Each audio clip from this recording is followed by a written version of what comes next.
ரித்தன்யா இறக்கறதுக்கு முன்னாடி என்ன நடந்ததுன்னு ஒரு இன்டர்வியூல அவங்களுடைய அப்பா ரொம்பவே ஊர்க்கமா பேசியிருக்காரு. திருப்பூரை சேர்ந்தவங்க தான் ரித்தன்யா. இவங்க உயிரை மாய்த்து கொண்ட சம்பவம் தான் தமிழகத்தையே உலுக்கியது. மகளுடைய இறப்பை தாங்க முடியாம ரித்தன்யாவுடைய பெற்றோரும் கதறி எழுந்த வீடியோஸும் இணையத்துல பரவனது.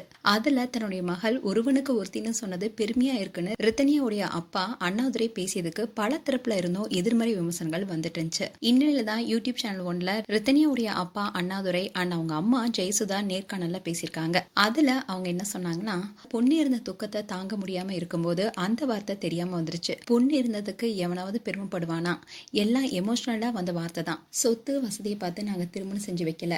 நல்ல பையன், வீட்டுக்கு ஒரே மகன்னு பக்கத்திலே இருக்கிறதுனால எங்களுடைய மகளை அடிக்கடி பாத்துக்கலாம்னு நினைச்சுதான் திருமணம் செஞ்சு வச்சோம். அதே மாதிரி அப்போ ரித்தன்யா அவன் தம்பி கிட்ட நிறைய பேசினான்.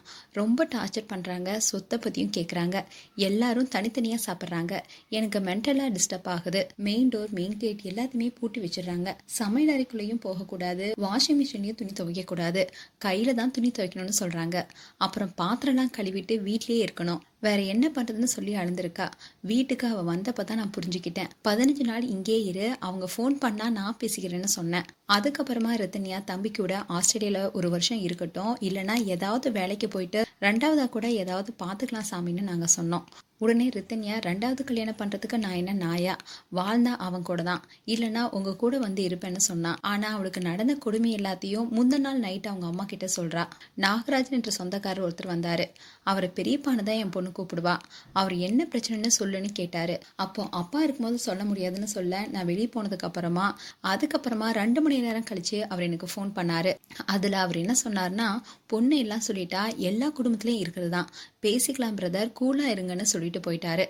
ஆனா அவர் பொண்ணுகிட்ட, நீ வாழாம இங்க வந்து இருந்துட்டா உன்னுடைய அப்பா அம்மாவுடைய வாழ்க்கையே வேதனைக்குரியதாயிடும். அதை கேட்டதுனால தைரியமா இருந்த பொண்ணு திரும்ப மன உளைச்சலுக்கு போயிட்டா.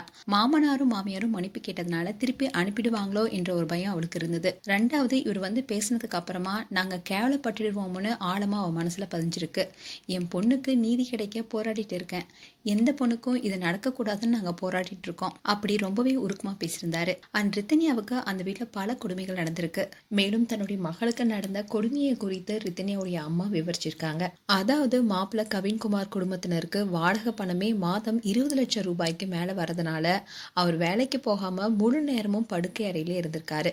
செல்போன்ல கண்ட வீடியோஸை பார்த்துட்டு உடல் ரீதியா பலவிதமான கொடுமைகளை செய்ததா ரித்தன்யா என்கிட்ட சொன்னதா அவங்களுடைய அம்மா சொல்லியிருக்காங்க. தன்னுடைய மகளுக்கு செலவுக்கு 100 ரூபாய் பணம் வேணும்னா கூட மாமனார் கிட்ட காத்திருக்க வேண்டியதா இருந்தது. கூடுதலா 200 சவரன் நகையும் மாப்பிள்ளை கேட்டபடி அவருக்கு ஒரு தொழிலும் வச்சு கொடுக்கலன்னா தன்னுடைய மகளை சோஃபால உட்கார அனுமதிக்காம குற்றவாளி போல நிக்க வச்சு கொடுமைப்படுத்தினாலதான் தன்னுடைய மகள் மன அழுத்தம் ஏற்பட்டு விபரீத முடிவை மேற்கொண்டதா தெரிவிச்சிருக்காங்க.